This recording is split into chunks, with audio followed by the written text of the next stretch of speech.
These ain't glorified gang and prison stories, man. These is lived experiences. Welcome to the Swang Low Podcast Show, Dude Rock Crip. It's an absolute pleasure to be back here at this round table amongst my round table family, man. Salute to all of y'all for joining me here yet again, as I always call upon y'all to do so. Please take this opportunity, if you haven't already did it, like, comment, share, and subscribe to the Swang Low Podcast Show, Dude Rock Creep. I would greatly appreciate that. And to those of y'all that has already done it, salute to y'all, man. Welcome to the Swang Low family. We embrace you wholeheartedly. You chose right. Now, look, I'm gonna jump right into this little story about one of my boys, one of my bros. You know what I'm saying? And I bring to y'all this story about this person because, like I said, this is a bro to me. You know what I mean? And in no way, shape, form, or fashion is this a disrespect to him or a disrespect to his collective or a disrespect to nobody. You know what I'm saying? This is a story, man, to make people aware of your decision making if you just so happen to, fall into a prison system, or a jail system. You know what I'm saying? Depending on how they push and where they at. You know what I'm saying? But anyway, this guy went by the name of Taco.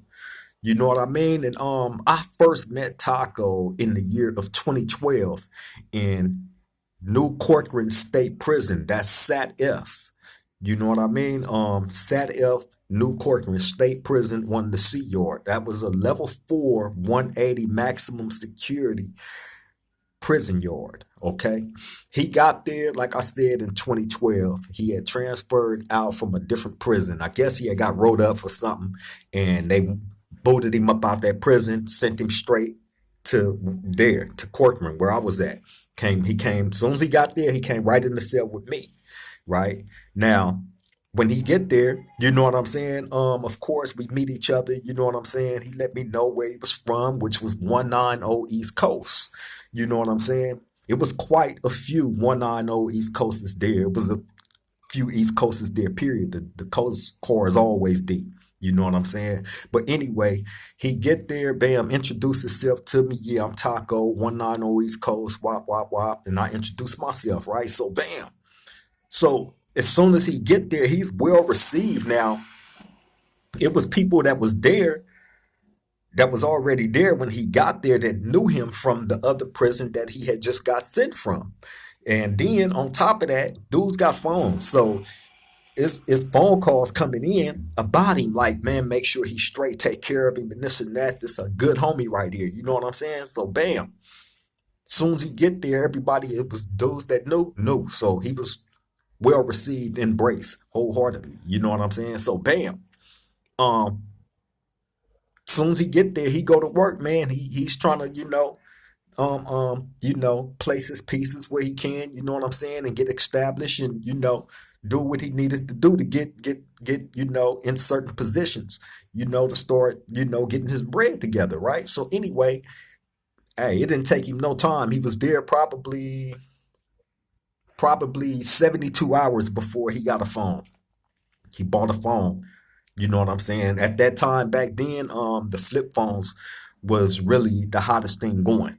You know what I'm saying? So he get the flip phone, bam. Then, you know what I'm saying? He put in, he get all his clothes, everything that you need as a prisoner. You know what I'm saying? He got all that stuff, immediately.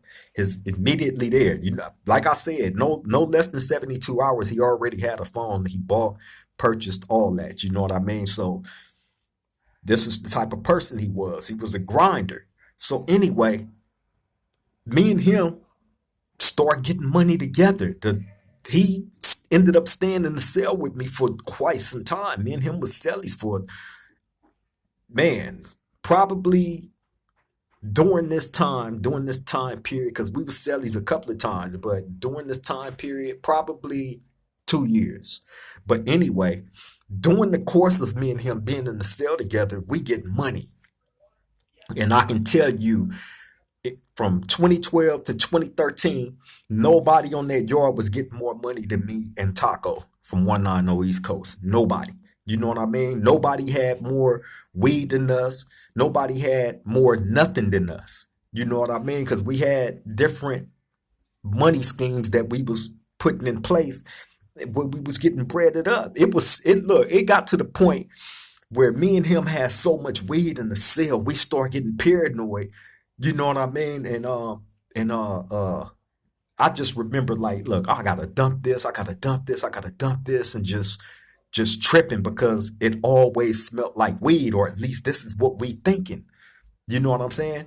So anyway, like I said, we doing so much, we having so much money now. Taco homeboys from East Coast, they pressing him like, you know what I mean? Like, hey, bro, it was one OG. I'm not gonna say his name from 190 East Coast, right? Reputable. Uh, he was the main one. You know what I'm saying? Him, and then there was a younger one, another one from 190 East Coast, right? They was pressing Taco. You got to move over here with the homies. All the 190s that hit the yard got to be in one spot, and this and that, and whoopty whoopty wham, right? So he didn't want to leave. He didn't want to move under you know them conditions like that because it would have made it. I don't know. He just didn't want to. You know what I'm saying? So now it's like a tug of war on, because you got the OG. That's now. Let me say this, man. It's like I said, it was quite a few 190 East Coasters there. You know what I mean? The main one that I ain't got no problem with mentioning because that's big bro right there. You know what I'm saying? But the main one there was Frog. Frog wasn't tripping. You know what I'm saying? Frog, I believe, is one of the ones that actually. Okay, let me explain this about Taco first and foremost, because there's probably some coasters out there that's probably like Taco. One I know East Coast. Who is that? Okay, and it's a reason for a lot of people not knowing him. Okay, well, the reason being Taco is originally from Arizona. You know what I'm saying? Now, as the longer that me and him was cellies, you know what I'm saying, I found out all this. He told me. You know what I'm saying? It wasn't no secret or nothing like that. Like he told me his truth. You know what I'm saying? And turned out he was originally from Phoenix, Arizona.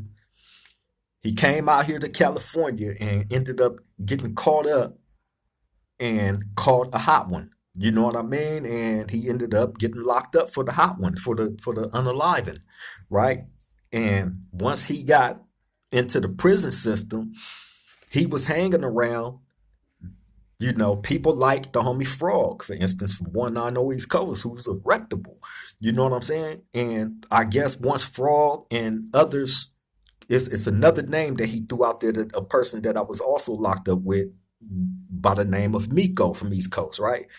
Now, Frog and Miko is the two main ones that Taco always reported to, and you know what I'm saying? Like, and I believe Miko has like a lot of say so in the coasters too. So anyway, them the main two that he reported into. You know what I'm saying? So anyway, man. So when this situation is going on, you know what I'm saying? The other two 190s is the ones that's tripping. Like I said, Frog not tripping. Miko was in a whole different prison at this time.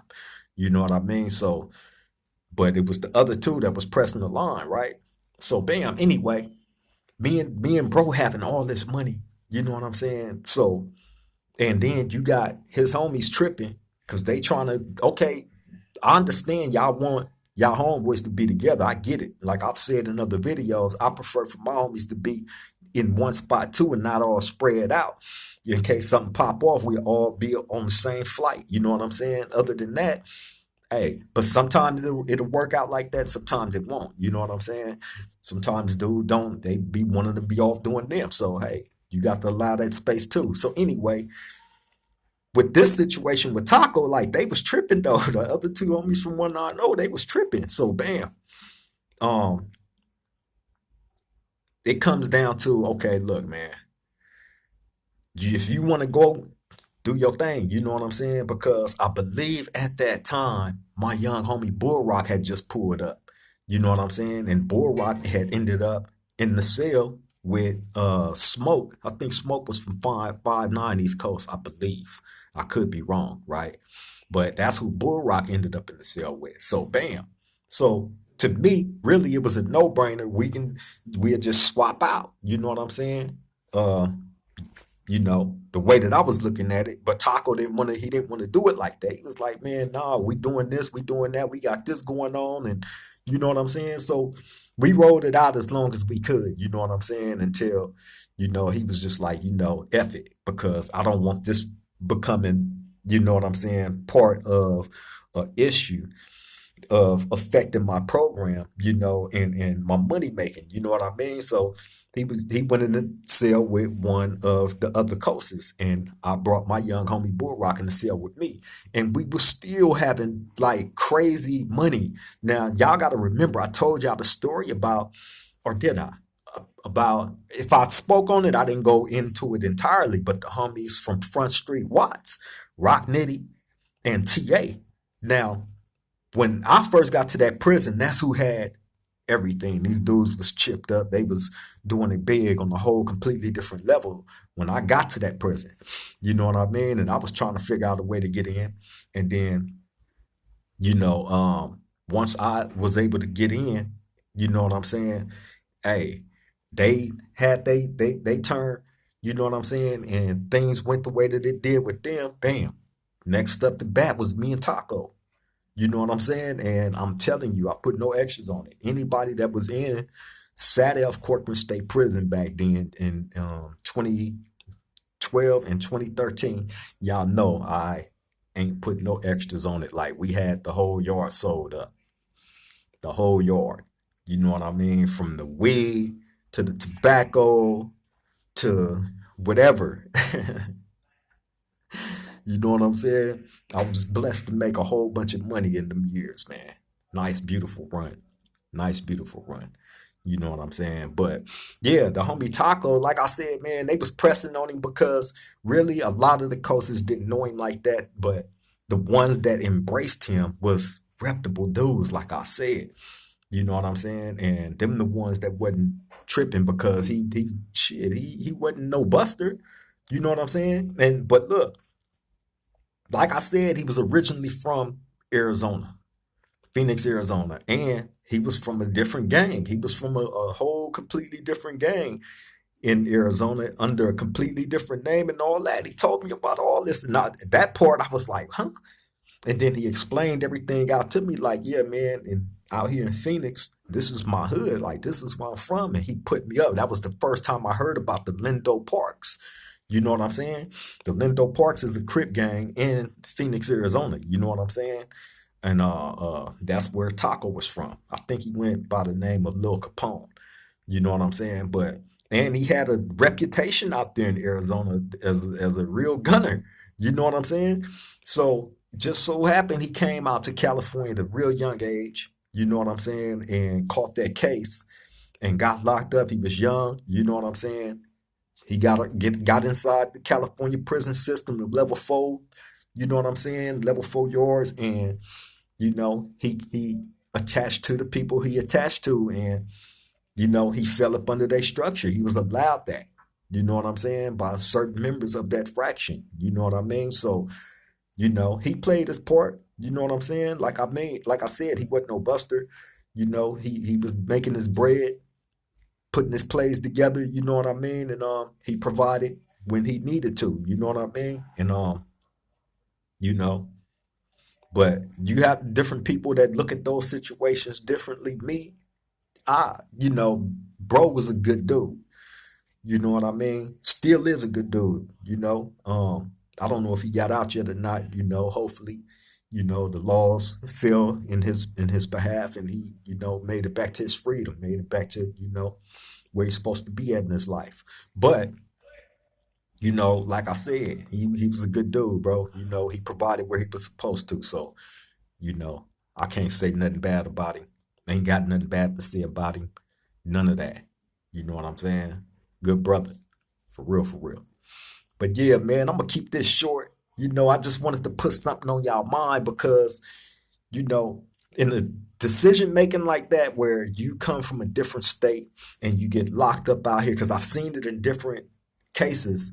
You got some people that stand firm on where they from, and you know what I mean. They don't attach themselves to the politics of California and falling up under, different gang structures and none of that. You got some dudes that I'm from here, and that's that. You know what I mean? And then you got some that will come and attach themselves to certain, people, and that's accepted. You know what I mean? That's accepted. So, I mean, hey, especially if you're not doing nothing busterish, then hey, it is what it is, man. But, you know, you get locked up, you end up in a situation where you in a whole completely different state, you know what I'm saying? Stand firm, stand your ground, you know what I mean? And do you. You know what I'm saying? Point blank period. But I would prefer a lot of y'all not even end up in prison in nobody's jail. That's the whole moral of this story that I'm trying to tell y'all. You know what I'm saying? Don't end up in no situation where you have to, become part of something. You know what I'm saying? Or not become part of something. You know what I mean? Depending on who you are and what you believe, you know? But for the most part, stay free, man. Don't come to jail. It's not worth it. It's not worth trading your freedom to be told what to do by another man, that probably hate your guts, hate your existence, hate the color of your skin, your whole swag, the way you talk, all that. These are the people that they are letting get them type of jobs inside the prisons that, feel like they got to impose a sentence upon you that the judge didn't impose upon you. They want you to suffer. You got a lot of them that is like that, unfortunately. You know what I mean? But yeah, man, just stay free. That's the best advice that I can give y'all, and listening to this story, you know what I'm saying? And listening to me tell y'all this about how me and bro was doing it. That is not to glorify anything. That was just telling you about a moment in time when me and him was together and what we was doing, the level that we was on. Our way of thinking was different. You know what I'm saying? The way that we got down, the way that we moved was different. Like what we was doing back then, like we was practicing. Before we even put any of those things into motion, we was practicing stuff. You know what I mean? We wasn't just jumping into nothing just to do it. We was practicing before we even got cracking on the things that we got cracking on. That's why we had the level of success that we did back then. You know what I mean? And you had a lot of people around at that time. Throw names out there. I threw one, like I said, the homie Fraud from 190, reputable. You know what I'm saying? Straight up. Shout out to him. Shout out to the 190 East Coasters too. You know what I'm saying? Shout out to the whole coastline, period. All of them, as the coasters would say, all of them. But yeah, man, I just wanted to bring y'all this little short story. I'm not going to hold y'all up. You know what I mean? Y'all make sure, if you haven't already did it, like, comment, share, subscribe, hit that notification bell. I know it don't alert you every time, but still hit it anyway, man. So when we do drop these videos, we do a live or something like that, be right there front and center with us. You won't miss a beat. And even if y'all do happen to catch this a little bit later and you don't make the live, that's appreciated too. Your participation is everything. If you have something that you wanted to say, drop it in the comment section if you missed the live. If you happen to catch the live, then hey, man, jump in the chat and speak on it. You know what I'm saying? We always encourage participation, man. Let me know what's on y'all mind. You know what I'm saying? Oh, I meant to show y'all this picture of the homie Taco too from 190 East Coast. You know what I mean? I don't know if I should show her, but for those of y'all that may be curious on how bro look and who he is, if you don't know him, that's him and the female that he had that he was in a relationship with back then at that time. Sorry about that glare. I'm trying to block it. Y'all see that? My bad, y'all. But yeah, man, that's the homie Taco. You know what I'm saying? 190 East Coast. You know what I mean? Like I said, that's bro right there. Have nothing bad to say about him. You know what I'm saying? Hopefully he has regained his freedom. If not, hey man, the fight continues until we actually accomplish getting that freedom back. On that note, I'm finna get up out of here, man. Thank you all for joining. You know what I mean? Love and appreciate you all. Y'all take care. Stay safe out there. Till the next time we meet at this round table. I love all y'all. Triple gang.